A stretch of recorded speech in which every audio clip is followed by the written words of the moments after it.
Alright, welcome back. This is the Crinkly Onion, and welcome back to our next video.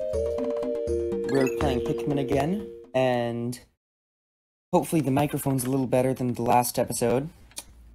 I went ahead and got a new setup, and here we are on day 2. I've actually already recorded this episode, but the microphone was once again terrible, so I actually had to start a new file and re-record, because I couldn't go back to day 1. But anyway, we're going to be going back to the Forest of Hope. Well, actually, we're going to be going there for the first time.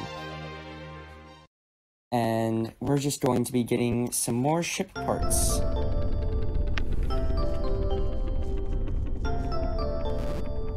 Here we are. So, when we left off, we have 25 Pikmin, so we will be spending this day getting some more. My dolphin has returned to the surface along with the Pikmin's onion. Being alone in this strange planet makes me somewhat uneasy, so I shall call the Pikmin out of the onion. All I need to do is stand in the light beneath the onion and press A. Alright. So, I'm going to go ahead and call all these guys out, and the very first thing I'm going to do is I'm going to set almost all of them on this gate right here. Get them started on that. Because the gate takes a little while to take down, actually. But you four, y'all are going to increase your numbers. Actually, it only takes 2 of you, so I'm just gonna throw you on top of that pellet posy. Throw you on top of that one. Let's go. And they're already 1/3 of the way done. Nice. So, how the pellet posies work, you'll notice that they're actually different colors. The one with a 1 on it, that gives you 1 Pikmin. But if the color matches up with the Pikmin, then it will actually give you 2 Pikmin. But as you can see, there's that 10 pellet over there. That one, if it matches up, it just gives you 10. But if it doesn't, then it only gives you 5. There's also a 5 pellet posy and a 20 pellet posy. But those ones work the same as the 10. They give you half of it on half of the one set on the list on the pellet posy if it's not matching up. So here we are with our first encounters. Whoa, we're fighting dwarf bulborbs. Some of the cutest little guys in the whole series. And something cute about them, if you throw Pikmin directly on their backs, they will immediately die.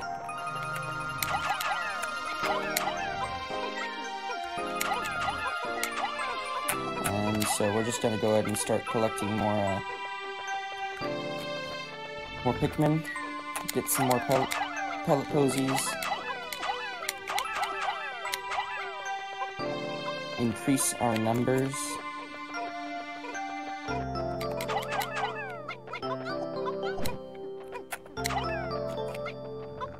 This 5 up here is looking real nice. And once we have enough, I'm going to take on that big guy, that spotty bulborb. I think about 50 or so should do it.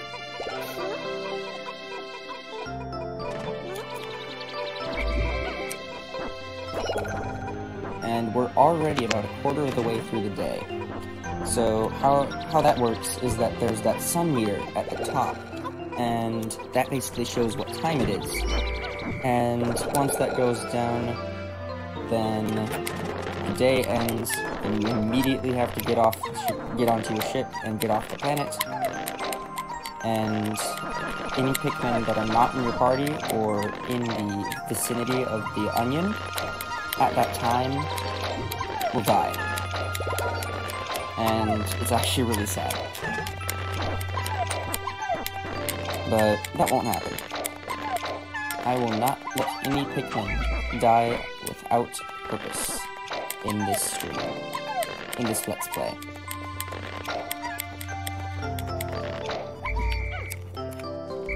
So we have about 59 Pikmin here. So I'm going to go ahead and take on this Bulborb, sneak up on him, and we're going to swarm him using the C-stick. Right here. Just point the C-stick in his direction, and he dies. There we go. Bulborbs are pretty easy to deal with if you have plenty of Pikmin. Alright, here we are. This is one of the most important ship pieces. It doesn't really matter what it does. All that matters is that we get it. But just for clarification, it's actually the... what's it called? Well, it's a infinite energy generator, which is pretty interesting, but we never get to see any, like, use out of it, though. There is actually an item that I'm planning on getting today, called the Whimsical Radar, that actually unlocks the map.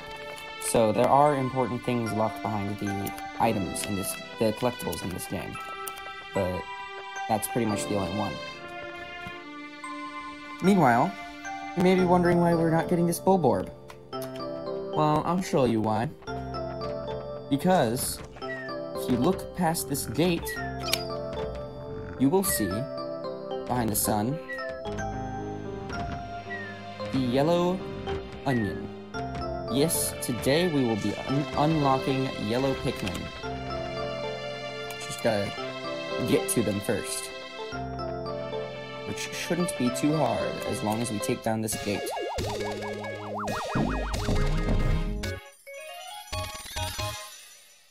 And that's our first item.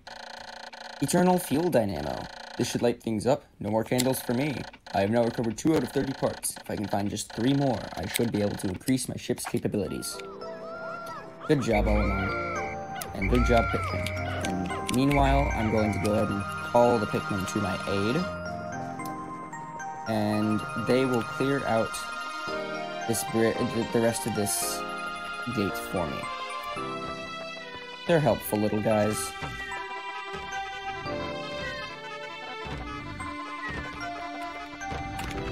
There we go. Shouldn't be too much longer.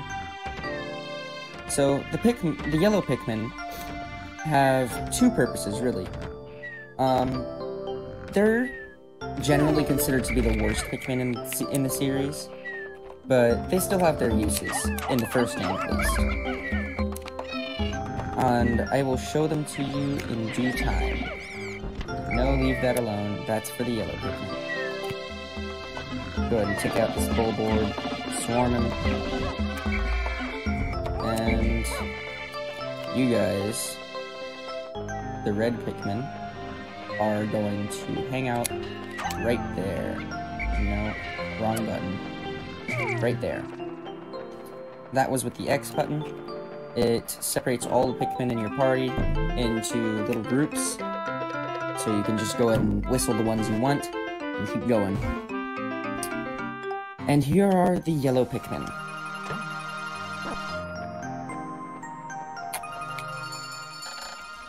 My clock has indicated coming of noon. From now on, I must pay close attention to the sun meter on my monitor and choose my actions accordingly, so it is best for me to review my monitor's data. And I already explained all of this, but I'll explain the Pikmin gauges. So, the Pikmin gauges, as you can see in the bottom right corner, from the far left, that is the Pikmin in my group. I don't have any. Now I have 1 because I just plucked a Pikmin. And I'll explain further after this. The color is different, but it seems to be a Pikmin nonetheless. First glance suggests this one has what, in some circles, could be considered very large ears. It looks like it may weigh less than the others. In what other ways might it be different from the red Pikmin? No matter, they are obviously quite similar, so I shall call this one a Pikmin as well. So, next up, there is the middle meter shows the amount of Pikmin on the field, so outside of the onion. And then on the far right, it shows the amount of Pikmin total. Not even including in the onion and on the field.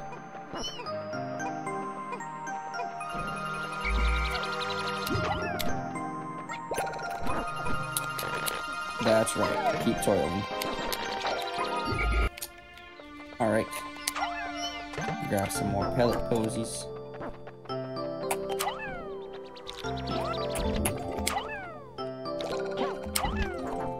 And just go ahead and take those. There you are. No, I didn't say throw. The problem is that the A button does like 4 different things in this game. And it all depends on where you are when you press A. Go ahead and collect this billboard. Get some things. And once again, increase our numbers.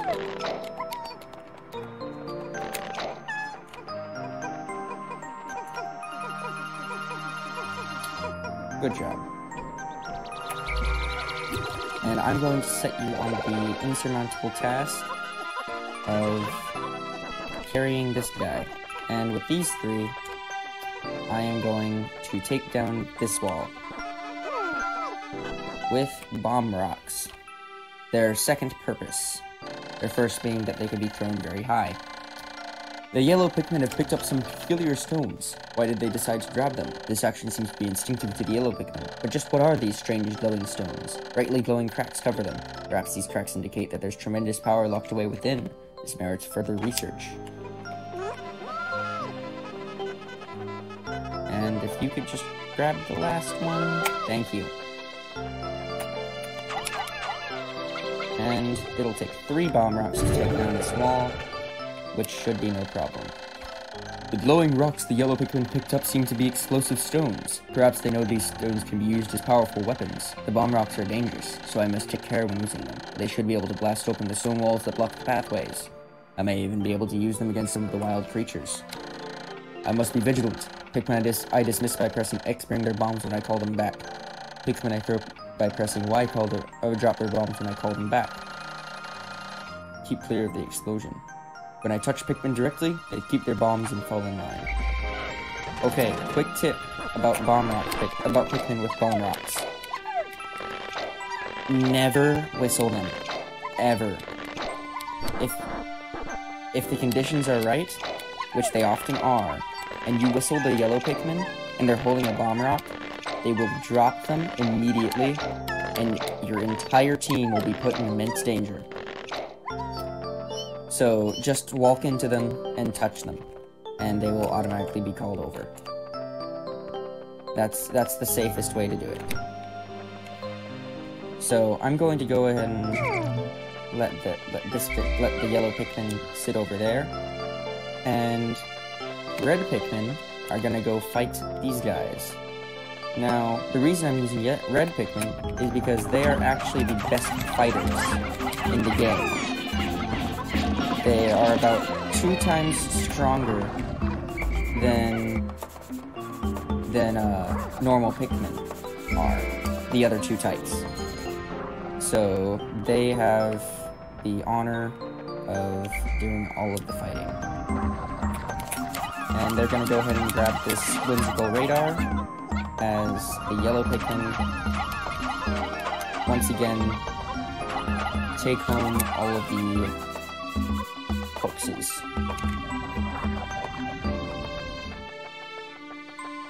So, you red Pikmin have fun over here, while us yellow Pikmin go and collect all of these rewards. It's my whimsical radar. With this, I'll be able to see all nearby ship parts in a single glance. I just press Y to check it. This find fills me with great hope.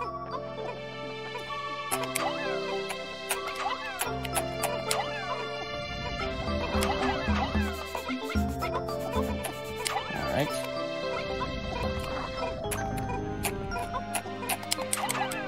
So now that we have yellow Pikmin, we've unlocked a great portion of the Forest of Hope.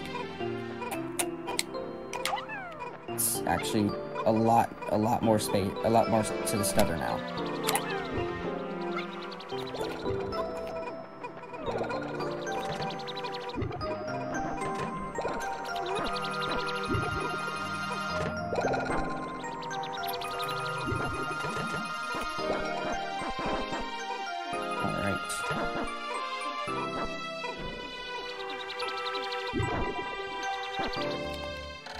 I have made yet another Pikmin-related discovery. Just when I was about to exceed 100 Pikmin in the field, the onion stopped expelling seeds, yet the total number of Pikmin continued to climb.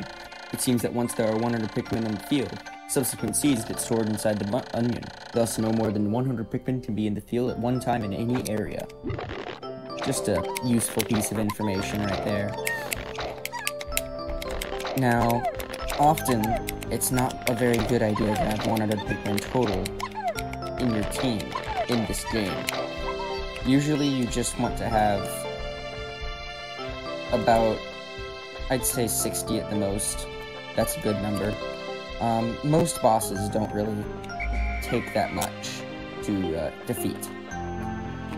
So you can do a smaller group of Pikmin. And either way, with a full group of Pikmin, it makes it a lot harder to organize your team properly.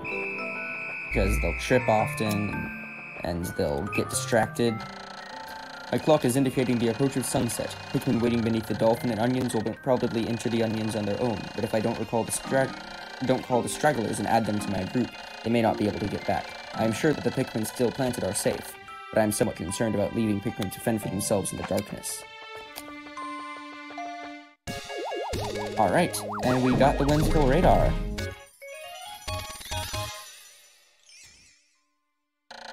Whimsical radar. This most important part can detect the location of other missing parts. The radar will be added to my monitor, which I can press Y to view. C zooms in and out. This will surely help me in my search for the remaining part. I have now recovered 3 out of 30 parts. If I can just find 2 more, I should be able to increase my ship's capabilities.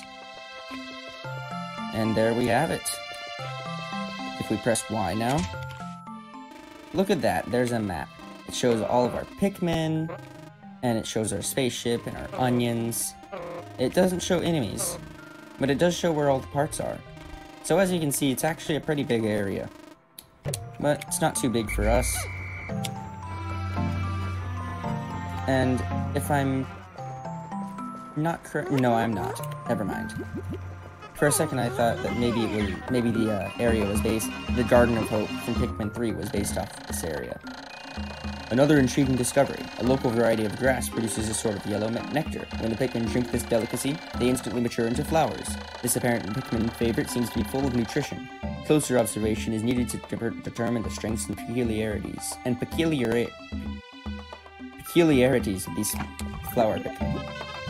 Oh yeah, so there is grass in this game, which the Pikmin will pluck, and they will find nectar, and a bunch of Pikmin can drink it, and it gives them flowers.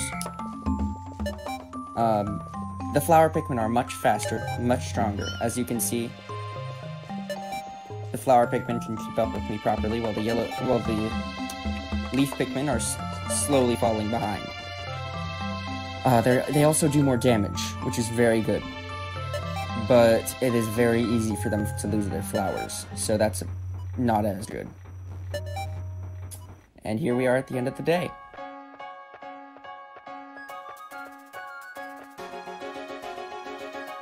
Got all our Pikmin lined up like that.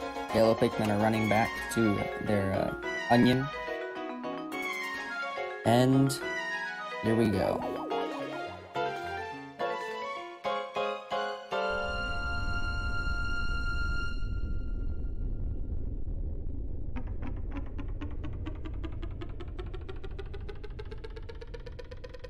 They're so sad. They don't get any breakfast today. 2 days since impact. It appears that many of my ship's parts have landed in this region. If I can just recover the parts of my radar, I should be able to use my radar screen. How that would change those parts. Well, you already got it, so good job, I guess. Yet, there seems to be many hostile life forms here. If I'm attacked and my spacesuit takes damage, I must return to my ship. Stand in front of it and press A to make suit repairs. As I explore, I must pay attention to my suit's damage meter in the bottom left. Okay, so as you can see, we got quite a few Pikmin today. We sprouted 83, and we only lost 2. They will be missed. We have 57 red Pikmin, 49 yellow Pikmin, 27 parts remaining and 28 days remaining. We are on a roll. Usually, you want to get at least one part per day. That way you're on a good pace to finish the game at 30 days, in 30 days, at the minimum. Well, at the maximum, really. But usually, people can get 2 parts a day every once in a while, and they can really stack the odds in their favor. Which is a cool thing about this game. If you can really go fast, it's a lot of fun to compete with other people about who can go faster, who can lose less Pikmin, those kinds of things. But unfortunately, that is all the time we have for today. Thank you for watching, and I will see you next time. Goodbye.